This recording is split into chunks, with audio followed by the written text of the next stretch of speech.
Hello, everybody. Good evening. Happy Wednesday. Thank you so much for waiting. I was trying to get more information about the Middle East, and then, yeah, it's nighttime there, so we can't get much further. But thank you so much for joining me. This is actual news. We're going to discuss now, short and sweet and to the point, the DNC Day 2, what you have missed. Perhaps you looked and overlooked something, so stay with me. We're going to also discuss the Milwaukee. Yesterday, the VP and Governor Walz were in Milwaukee and the rally there. So we're going to review that and talk briefly about Ukraine, talk briefly about the Middle East, so you're updated with actual news. Again, if you have any questions or comments, concerns, complaints, voice them. Comment. I'm always looking forward to answering your questions or getting your reactions and seeing whether whatever I'm telling you resonates with you. And if you have any follow-up, and if there is anything that contradicts what you know, please also comment and I gladly stay corrected. After we, of course, fact check it. All right. So first things first, I want to address something that I have tweeted today. First of all, the story behind it. So today I was preparing, of course, the material for now, for later, for the emails, for the newsletters. And of course, you see Trump and you see JD Vance being all over, rallying, campaigning. Today it was Carolina, and then Trump is responding to the Obama speeches, which were fantastic. And we're going to look into them briefly. Outstanding, fantastic, full of wit and wisdom and grace and class, And then he responds to that in this poop throwing manner. And I'm sitting there, about to cut those clips for you. And I do one clip, and I do second clip, and I do third clip. And I feel like my mood and my even physical well-being is just degrading with every single clip that I have to cut out. And I'm sitting there and thinking, okay, wait a second. Let's do a reality check, right? Let's read the room. What is the purpose behind it, right? Because I'm all about intention. And you guys asked about Oprah today speaking or not. They're keeping it secret, so I posted the schedule. Hopefully she speaks. When she speaks, we'll watch it together. But Oprah is all about intention, right? And since I read her book and I listened to everything, I applied that method to myself and to everything I do. What is the intention behind it? And then I'm looking at those clips. What is the intention? Is it informative? No. Does it have value? No. Could you not be living without watching this? Absolutely no. Is that newsworthy? No. So then I'm thinking, why am I doing this? And so I made the decision. I thought about it. I'm a nerd. I read, I think, I overthink.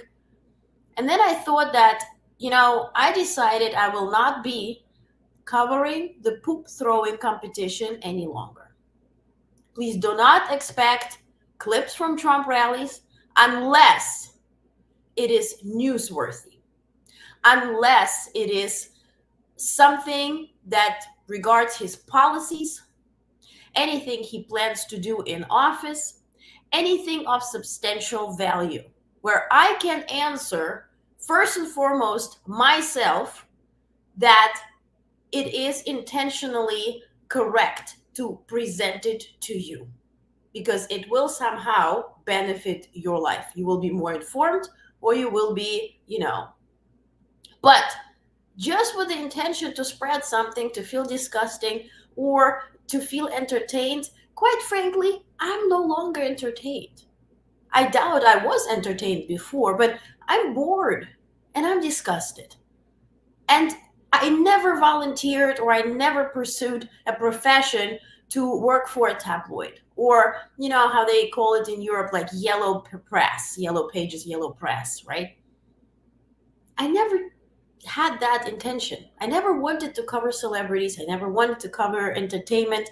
I want to cover news. I want to cover politics. I want to cover policies. I want to cover diplomacy. I want to bring you the news that will be newsworthy, yes, but also valuable to you, because those news are enhancing your life, informing you. What are the resources that you can use? What are the resources that are no longer to be used? What are those people that are running for office? What is their intention? So, for that reason, please do not expect funny, disgusting, whatever clips of Trump. I will monitor and I will watch all his rallies. And if there is something that is worth your attention, I will report on it. But I will no longer spread those emails that they're sending ahead of tonight's speech for Governor Walz. They're spreading BS. I'm no longer interested to reading it out loud. Mainstream media does it for you. If this is what gets you going and this is what floats your boat, you have all the resources to consume that bullshit. I will no longer spread it. With that, let's continue. I hope you agree. If not, by the way, listen, if that's something that earns me an unfollow, fine. If you want to call me biased, no, I'm not.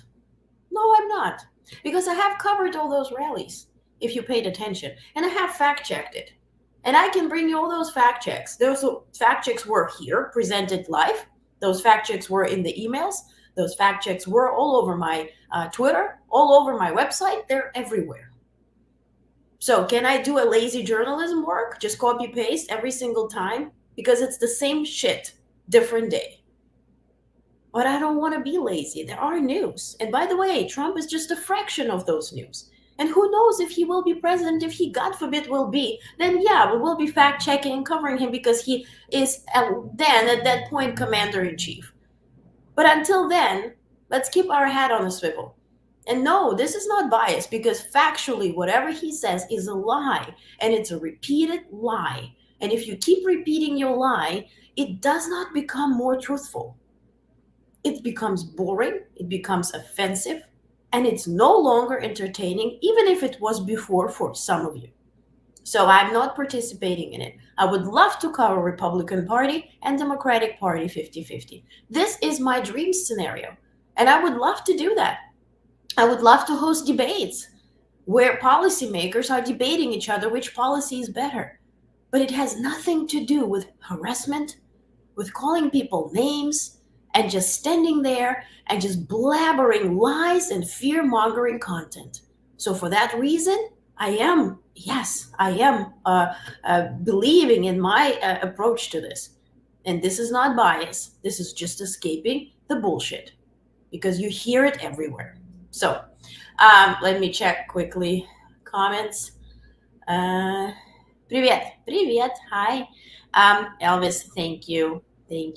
Awesome. Unless he tries to steal Tim Walz to be his VP because he steals everything or tries to sell his ear, I don't want to hear any more about him.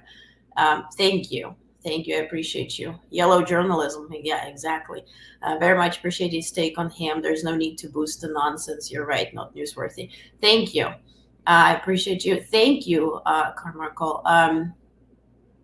Yeah, but there's hope. Feels different. Yes, Keith. And to your point, and I read your comment, by the way, thank you for commenting on that.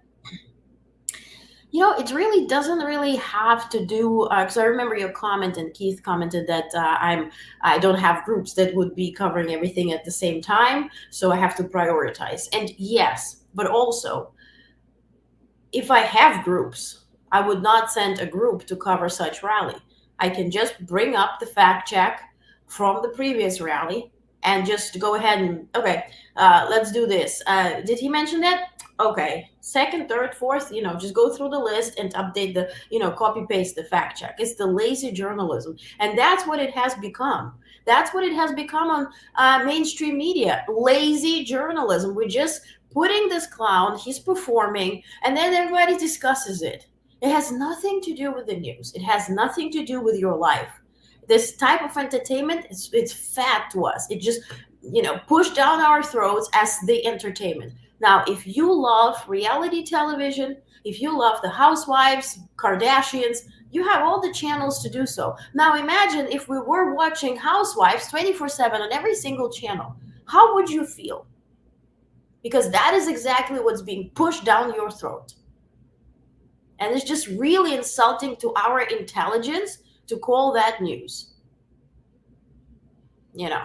Okay, on this uplifting topic, just wanted to explain what my message was. I just really, no, it's no. It has nothing to do with news, journalism, politics, or anything. It's entertainment that I don't want to be part of. Okay, so let's talk about Wisconsin. And that's what I want to. If you read my newsletter, this is repetition for you, but real quick, you know, yesterday, Governor Walz and Vice President Harris, they were in Wisconsin, in Milwaukee, same arena, right? That RNC had filled what 4 weeks ago. And remember, you know what? For me, I cannot get that picture out of my head where they all sat there with the signs about mass deportations. So that's what I'm referring to. Remember the arena RNC filled with people parading pro-deportation signs. Mass deportation now. Look at them. All them white, blonde, could be copy-pasted. If anything AI, that could be the best AI here. It's really copy-paste. And this is what it was yesterday. Same arena. It's just Vice President Harris and Governor Walz. And what do you read here? Freedom, freedom, freedom, freedom, freedom. So this election for me can be summed up in those two pictures. Same place, different people, different message. And some commented, oh, we're just fixing it for you. Somebody, some Magaville, started commenting when I posted it. We're just fixing what Harris did, and she's just spreading freedom messages. It has nothing to do with anything. But please remind me, because I might forget, who sabotaged the deal, the border deal? Bipartisan border deal. Who sabotaged it? Was that Trump or was that Harris? So who's the border czar? Who was supposed to build a wall? Where is that wall? How does it look? So, and if we talk about mass deportation, when they say, oh, we're going to deport 14 million people, can you imagine physically what that's going to look like? And perhaps there is an Olga, right? I'm a U.S. citizen, but perhaps there is an Olga that looks like me and she's here illegally. How are you going to differentiate between us? How are you going to differentiate between Hispanic people? Those that live here, were born here, work here, and those who came here illegally. How are you going to do that? Are you going to do that like Hitler did? And by the way, Hitler came, he started cleansing. There was the whole, theory. There was the whole ideology that Trump and Magaville is certainly lacking. But there was an ideology to cleanse.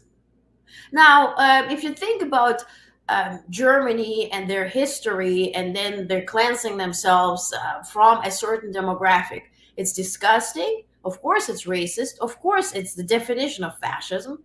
And they have an ideology. Now, think about America, a melting pot of different nationalities. How are you going to pull this off here, just physically? When they spread this disgusting, fascist, racist, stupid message, what's going on in those heads when they think, how are we going to manifest it? And just even if they had those orders, right? ICE would go in and, take people out of their beds and kindergartens and all that kind of stuff. How are you going to physically handle it? Can you imagine how your city would look like if that Project 2025 comes to fruition and that mass deportation starts happening? It might happen to you, who it might be as well, a U.S. citizen. So everybody would be seen as an illegal immigrant until proven otherwise, even if. So, disgusting, unrealistic. Fascism has no place in the United States. This is a democracy. Yeah, great world's experiment and all that kind of stuff. That's why, Europeans, diplomats, and I worked with them. You know what they say about the United States? That you can always, and there's this famous saying, of course, you can count on America to do the right thing after America tried all the wrong things. Yeah, we are a great experiment. We're learning by doing. And sometimes you F up and you select wrong leaders. But then you learn. So I hope we learn. And I hope we understand what they mean by that. It's just BS. You can't possibly do this. You can't possibly even manifest this thing. It's impossible to execute in the United States. All it's going to do is scare every single person of color. If this shit is announced, and I'm sorry, I have to just call it, this is bullshit. If that is announced, all it's going to do is put every single person of color in fear, in a state of fear and emergency. If that is the goal, that's even worse than fascism. That is controlling your minds. That's making you live in fear. That's not putting you in concentration camps. It's making your home a concentration camp. Think about it. That's why I don't want to no longer, I don't think it's funny. I don't think I don't think it's funny. I don't think it's necessary. I don't want to be nowhere near this message. Okay. Didn't count on it, came out. Anyway, VP yesterday, she flew on Ospreys. I don't know why you guys, some people commented, oh, she should not be flying on Osprey. I don't know. It's a great thing. Picks up vertically. But anyway, she looks great. She looks fantastic. This picture, excuse me, you made viral. So yesterday she was going through her notes while on this helicopter plane-ish thing. Looks very boss-like. I don't like bossy. It's boss. It's a boss. It's a president. She looks ready. She looks fantastic. Okay? So then they arrived in Milwaukee, and take a look at the crowd.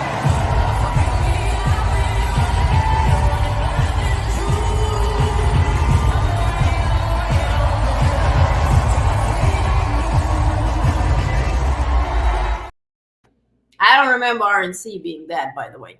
And so then Governor Walz spoke. So take a look at his speech. And by the way, he pointed out exactly my point that we're in the same thing where the RNC was. Take a look. The Republican Party gathered there for their convention right here on this very spot.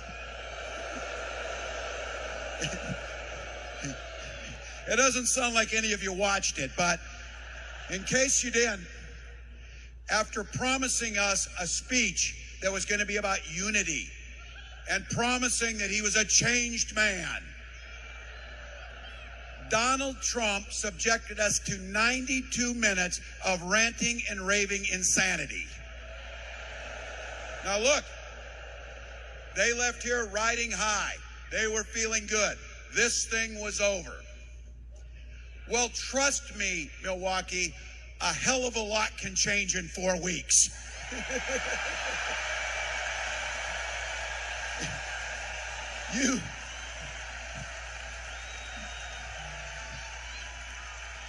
You run a campaign based on fear like them, you're going to run into a little trouble when you run into a campaign that's based on joy.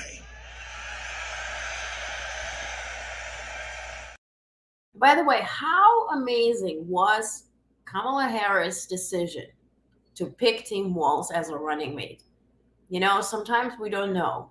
And everybody was talking about all of those folks that will be speaking tonight. You know, all the other options, governors, right? And we thought, Tim Walz, we can't point him out of a lineup. Amazing. Just amazing. So the MVP spoke. And first, she thanked President Biden. Take a look. Last night,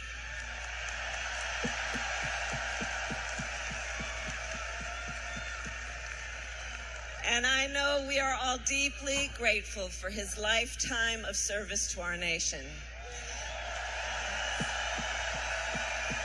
Thank you, Joe. I want that suit. I want those pants. I want that suit. I love it. It's completely nude. I love it. Okay. And then she literally spoke what's, first of all, at stake and what's on the line. How many days we have until the election. 77 days until the election. 77 days. And look, we know this is going to be a tight race until the very end. We have some hard work ahead of us. We have hard work ahead of us, but we like hard work. Hard work is good work. You check the guy that said, "I love you." So cute. And to your point, by the way, thank you. Joy and happiness over fear. This is what America stands for. That's why it is the land of opportunities. That's why people are fleeing their homes, swimming, doing whatever just to be here. Remember when I told you, Americans, grab yourself by a hair and realize what you stand for. That's why people are doing whatever to come here. Because, yes, we have joy, love, and happiness. So let's embrace it. Don't let anybody to steal it. You deserve that power pants too. I have several. You'll see me when I'm at the White House. Yeah, definitely. Okay, so let's go to the DNC day 2. And first, a former press secretary, Trump's press secretary, what's her name? Maybe you're faster. What's her name? Stephanie Grisham. He had several, so I remember the Huckabee Sanders. Anyway, she spoke first about her experience working for Trump. Take a look. I wasn't just a Trump supporter. I was a true believer. I was one of his closest advisors. The Trump family became my family. I spent Easter, Thanksgiving, Christmas, and New Year's all at Mar-a-Lago. I saw him when the cameras were off. Behind closed doors, Trump mocks his supporters. He calls them basement dwellers. On a hospital visit one time when people were dying in the ICU, he was mad that the cameras were not watching him. He has no empathy, no morals, and no fidelity to the truth. I wonder, she's not blonde, she's not fitting the profile, so interesting that she worked for Trump. That has been a diversity, I guess. Now listen to the grandkid, he's our age, but the grandson of Jimmy Carter, former President Carter. As you know, President Carter is in hospice, and we saw him at the funeral of his wife and Rosalind, and we thought, well, how is he doing now? So he is turning 100 years old in October of this year. And he led his grandson to deliver a special message. Take a look. For my grandfather, it was never about fame, recognition, accolades, or awards. His legacy is measured by the lives he has touched and the good he has done. Kamala Harris carries my grandfather's legacy. She knows what is right, and she fights for it. She understands that leadership is about service, not selfishness, that you can show strength and demonstrate decency, and that you can get a whole lot more done with a smile than with a scowl. Pawpaw's holding on. He's hopeful. And though his body may be weak tonight, his spirit is as strong as ever. My grandfather can't wait to vote for Kamala Harris. Can you imagine? Can you imagine? And by the way, I posted this video and some of a-holes started commenting, get him a ballot. Who knows where he's going to be in November. I'm going to block all of you. If you know, I love President Carter, former President Carter. Beautiful human being. Okay. Senator Schumer, he did a performance. He entered, referring to some sitcoms. Maybe you can explain me what that is. But he actually had a very straightforward message. Take a look. Only one candidate will move America forward, Kamala Harris. Vice President Harris has been the best partner Senate Democrats could ever have asked for. I liked it. I like it, Picasso. Now, Sanders. It took him his entire speech to actually name Vice President Harris by name, and he never pronounced anything Tim Walz related. But take a look, 30 seconds out of his speech. That was the reality the Biden-Harris administration faced as they entered the Oval Office. A nation suffering, a nation frightened, and people looking to their government for support. And within 2 months of taking office, our government did respond. Yeah, exactly. Well, Kitty K, I totally get you. Okay, so next was a roll call. And I'm not going to present to you all 50 of them, certainly.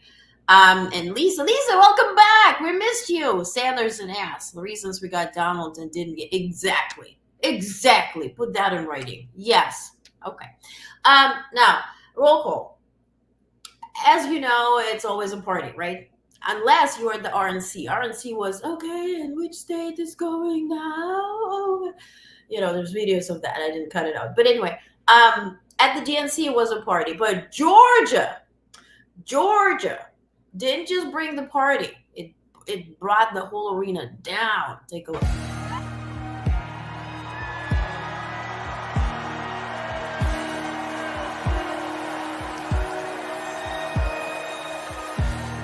Georgia, how do you cast your vote?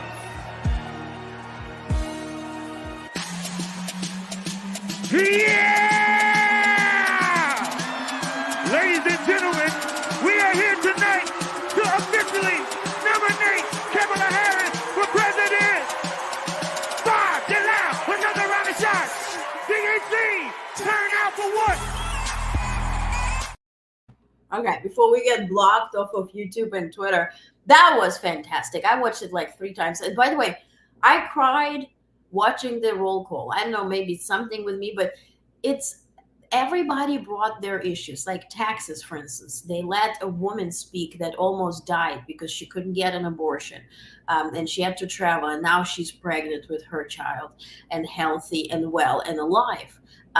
Then other regions, you know, for instance, Florida, we're voting against Project 2025. We're endorsing Harris. So powerful. And I really liked how every single state selected their notion. Even New York said, the best state in the United States is doing. Everybody's boo. They're like, well, go better. We're from New York. So we have the big D energy type of thing. So everybody brought their own. Now, Minnesota. Of course, Governor Walz is the governor. So take a look what they did. Hello, Minnesota! My name is Hans Storvik, and Tim Walz was my neighbor, coach, and favorite teacher. We were excited to go to his classroom every day. And if you've ever been in high school, you know that can be rare. He opened our eyes to the world. He taught us how to talk about global issues with respect, curiosity, and kindness, even and especially when we disagreed.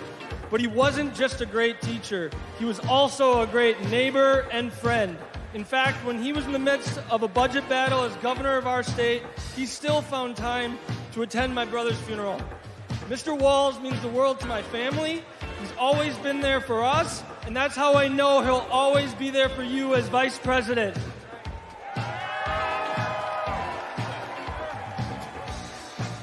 Thank you, Hans. Minnesota, let me hear you. There you go. 14 years in the National Football League taught me a lot about leadership. A good leader cannot be selfish. He has to look out for his team. Coach Walz is unselfish as they come. He has led Minnesota with honesty and integrity.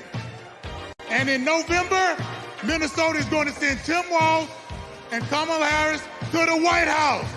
Let's go! How lovely, right? And then I was not aware that Governor Pritzker, right? Pritzker from Illinois is a badass. Take a look. And let me tell you what's embarrassing. In Illinois, we passed a massive bill to fix our roads and bridges. When Donald Trump proposed his own plan, he turned right around and called it stupid. We eliminated the grocery tax. Donald hasn't been in a grocery store since his first bankruptcy. Illinois invested in clean energy and the jobs it brings. Donald claimed that windmills in the ocean made the whales a little batty. During COVID, we supported small businesses and jobs. And Donald told us to inject bleach. Donald Trump thinks that we should trust him on the economy because he claims to be very rich. But take it from an actual billionaire.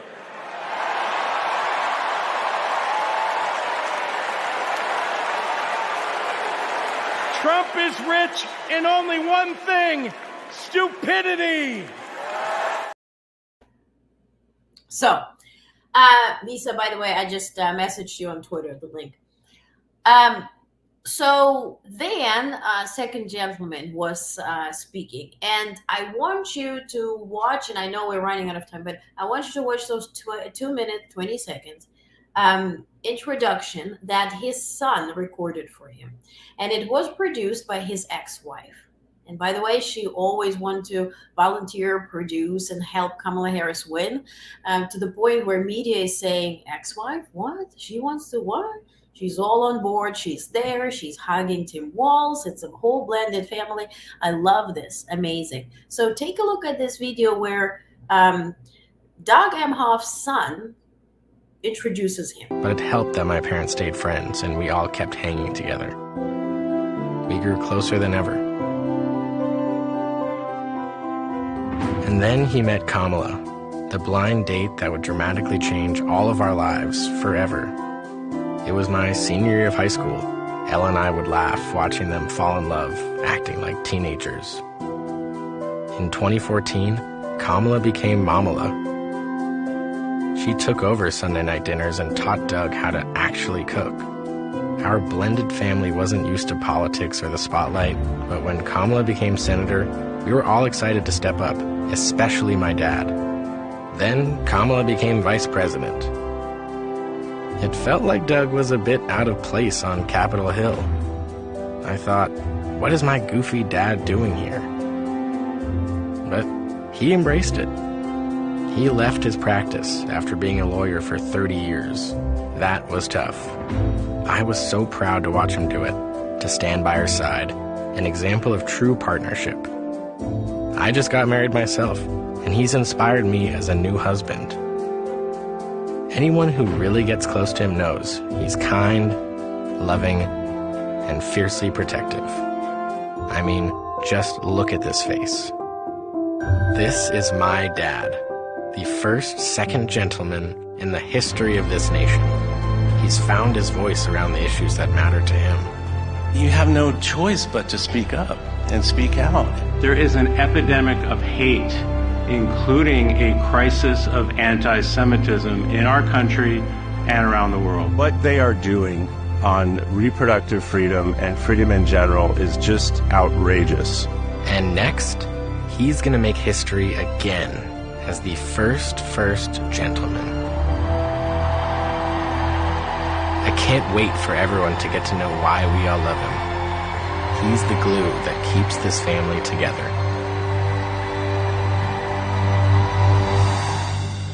We might not look like other families in the White House, but we are ready to represent all families in America. Tears. I'm not sure why the quality went down so tremendously during the live stream, but so back to the second gentleman. So he started speaking. Now, just to paint a picture, Vice President Harris, she just finished speaking in Wisconsin, so she was picking up, and she was at that point, she was flying on Air Force Two back to Chicago. And so she was watching his speech, and they were about to land. And so, of course, when you land, you have to put all these devices away. So she asked Air Force Two to make some circles around or above Chicago so she could finish watching his speech. And take a look how that looked like. And then she tweeted also this picture. She said, "Love you, Dougie." And it's her watching his speech. And then he retweeted it, "I love you too." These people at the White House, these people, not these people.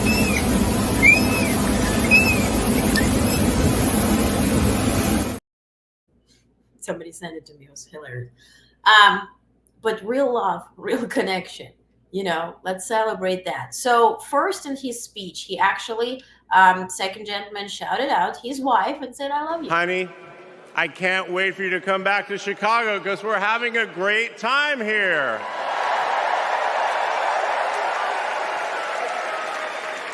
I love you so much. I'm so proud of how you're stepping up for all of us. But that's who she is. Wherever she's needed, however she's needed, Kamala rises to the occasion. Yeah, and then he also shouted out his parents. Now, I'm the son of two Brooklynites, Mike and Barb. They've been together almost 70 years. My dad worked in the shoe business in Manhattan, and he moved our family out to New Jersey. Where's New Jersey? I see you out there. When I was a little kid. And by the way, in tonight's email, I'm going to have all the quotes from his speech and go more into detail about it. Actually, did I do it already yesterday? Yes, it was in yesterday's email. Okay, so check your email and you can read it. I know we're running out of time, so I have to go forward now. The speech was amazing. He pretty much asked us to trust Kamala Harris to represent our families and to unite our families, same as she did unite his. And so such a beautiful speech, also such a correct and appropriate angle. They're not hiding or anything that they met 10 years ago. By the way, tomorrow is their 10th wedding anniversary. And so on that date now, she also will be the official nominee for president. So another date on the same, what is it, August 22nd. So now the former First Lady Obama spoke. And by the way, for me, this is, I don't know what can top that speech. I loved Hillary's speech, but those are very different, also very different personalities.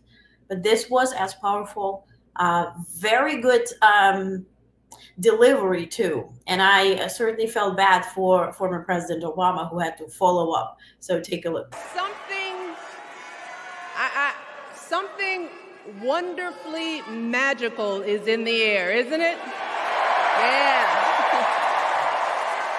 We're feeling it here in this arena, but it's spreading all across this country we love. A familiar feeling that's been buried too deep for far too long. You know what I'm talking about. It's the contagious power of hope.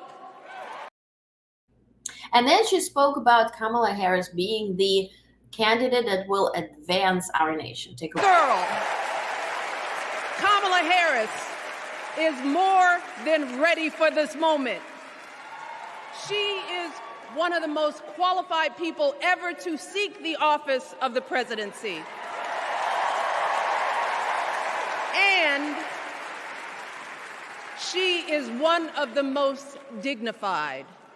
A tribute to her mother, to my mother, and to your mother too. The embodiment of the stories we tell ourselves about this country. Her story is your story. It's my story. It's the story of the vast majority of Americans trying to build a better life. Super powerful. By the way, check your email. There were more videos from that speech. But certainly then former President Obama entered after being introduced by Michelle Obama. And then he stated the obvious that, how dumb is it for him to follow up? So take a look. Thank you. All right. That's enough. Thank you. Chicago! It's good to be home. It is good to be home, and I don't know about you, but I'm feeling fired up.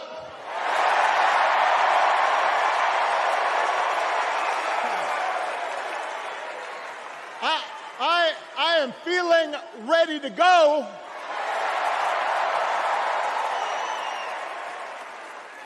even if I am the only person stupid enough to speak after Michelle Obama. Okay, but also, jokes aside, he also mentioned that this will be a fight against Donald Trump. It will be a fight. For all the incredible energy we've been able to generate over the last few weeks, for all the rallies and the memes, this will still be a tight race. And then he talked about the sequel, right? We always know that the original movie is always better than the sequel. So he compared Trump to that. We do not need 4 more years of bluster and bumbling and chaos. We have seen that movie before, and we all know that the sequel is usually worse. And then, yes, the famous gesture. Take a look. That's the Here's clip. a 78-year-old billionaire who has not stopped whining about his problems since he rode down his golden escalator 9 years ago. It has been a constant stream of gripes and grievances that's actually been getting worse now that he's afraid of losing to Kamala. There's the childish nicknames, the crazy conspiracy theories, this weird obsession with crowd sizes.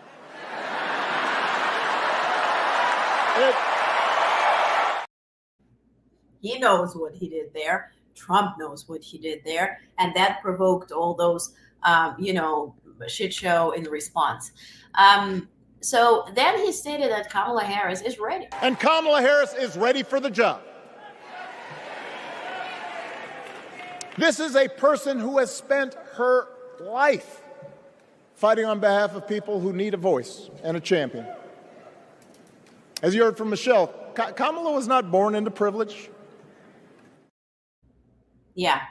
And so finally, he talked about Tim Walz in a very cute way. This will be the last clip I share today so I can start the watch party. And so I leave all this content about, by the way, on the Middle East, nothing has changed pretty much. President Biden spoke today with Netanyahu. They're still waiting. Allegedly, from what I hear, is that the leader of Palestine wants to put his lifelong safety for him and his family as one of the conditions in the agreement. And that's what is derailing the agreement or delaying the agreement. So that is the next thing. But that's pretty much all the news. I can give you readouts, but short and sweet and to the point, that is the update. In terms of Ukraine is starting a new direction, which is going towards Belarus. So they're on the incursion in Russia, 180 kilometers from Kiev, and going more in direction of Belarus now. So Bryansk direction, if you know, if you're from there or know the direction. So we're gonna monitor and talk more in detail tomorrow. But for now, last clip. This is former President Obama on Tim Walz. I love this guy. Tim is the kind of person who should be in politics. Born in a small town, served his country, taught kids, coached football, took care of his neighbors. He knows who he is, and he knows what's important. You can tell those flannel shirts he wears don't come from some political consultant. They come from his closet, and they have been through some stuff.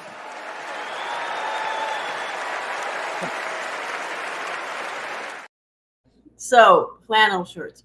Gwen, this is my favorite follow now on Twitter.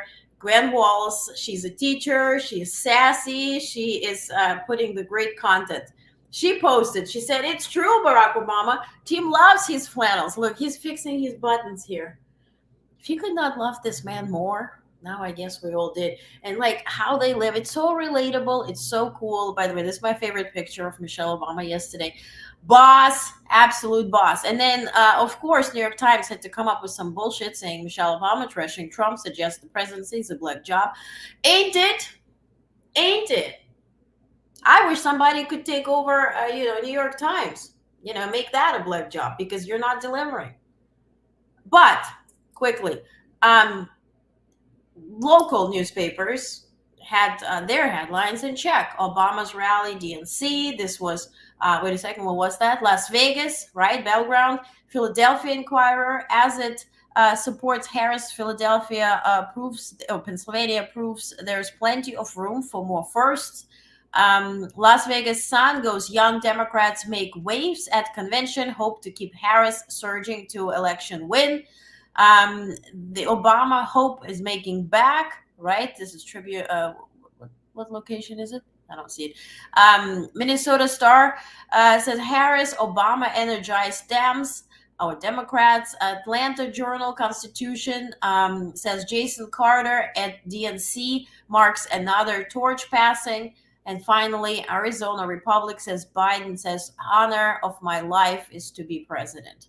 And by the way, for Trump meddling and talking to Netanyahu today, this letter was sent by a watchdog organization focused on holding politicians accountable. They sent a letter citing the reports that Trump is talking to Netanyahu and meddling with the negotiations and trying to postpone them. They sent a letter to Secretary of State Blinken and the, of course, Attorney General Merrick Garland. So let's see what will come out of it, but let's see. At least they have reacted and we're talking about it. Now, Blinken is in Egypt. He met with the leader of Egypt and again thank them for negotiating, and they will be all meeting later this week in Cairo to continue the negotiation on the Middle East. But I explained to you what is the delay currently, and certainly granting lifelong safety for somebody who's responsible for death. It's not ideal. So let's see how that plans out. Love NYT should be, yeah. Honestly, can they have an editorial board? Can they have some variety? Because whatever they're printing, I'm sure they're old, white, and male. Just saying. Exactly. Support Black publications and news organizations. Now, what we're going to do here, and I'm going to talk about it more, I think on Friday, because we're all running with this live streams, and I love the live streams, but it takes the time away. I can't stay longer. But what I'm planning on doing is supporting businesses, minority businesses, Black-owned businesses, female-owned businesses, Latino-owned business. So we're going to be supporting small businesses, highlighting the owners, highlighting their products, and so that's my next thing. Since we're the channel or the network for the people, let's also bring people who deserve attention. Let's also, talk about even local issues that need more talking about it, right? Or more attention, that are deserving of our attention and talking about it, because whatever we can do to help somebody in the battleground state or anywhere, we can, right? So let's explore what else we can do, and that will be our next job. Rosie says, awesome. Thank you. Now, thank you so much. I'm going to stream now right away, DNC Day 3 on Twitter and YouTube. So if you don't want to participate in watch party, just watch on your behalf. If you want to join our private watch party, so you can chit chat, no camera, no mics, but chit chat with like-minded real people, no bots, no MAGAs. So join us. If you sign up, I'm going to send you the link right away. Okay, so see you tomorrow. Everything that I didn't catch up on today, I'll leave up for tomorrow, and we see each other. Okay, thank you so much for joining.